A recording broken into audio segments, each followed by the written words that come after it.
Once there was a girl who lived in a small village named Richa. Richa had a problem, a big, delicious, distracting problem. It wasn't a person or a place, but a pile of glittering, brand new art supplies. Richa dreamed of being a renowned artist, her paintings gracing gallery walls and inspiring awe. She had the talent, the vision, but she lacked the discipline. Every morning she'd wake up brimming with inspiration. Today, she'd declare to her reflection, "I'll paint that sunset I saw yesterday. It will be a masterpiece." She'd rush to her art table, scattering tubes of paint like colorful confetti. But then, Facebook would beckon, or a new episode of her favorite show. Or even worse, the gnawing feeling that her desk desperately needed cleaning. The art supplies remained untouched, a vibrant promise broken by the siren call of instant gratification. Her room, once a sanctuary of artistic potential, became a monument to procrastination. Half-finished sketches lay scattered, abandoned projects mocked her from every corner. Richa felt a familiar pang of disappointment. She was good, she knew she was, but good wasn't enough. Good with no discipline was just potential, wasted. One day she was scrolling through art blogs and stumbled upon an old interview with a famous painter, Isabella. Isabella wasn't celebrated for her effortless talent. In fact, she confessed to struggling with discipline herself in her early years. "Talent is a seed," Isabella had said. "Self-discipline is the sunshine and water that allows it to grow. Without it, your seed will wither and die."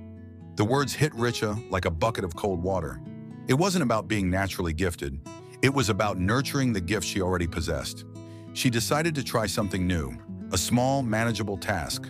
She grabbed a single canvas, a single tube of her favorite blue paint, and a single brush. "Just 5 minutes," she told herself. 5 minutes of blue on canvas. She set a timer on her phone and squeezed a tiny dollop of blue onto her palette. The first few strokes felt awkward.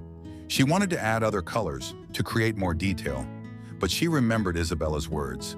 Start small, build consistency. When the timer buzzed, Richa was surprised. 5 minutes had flown by.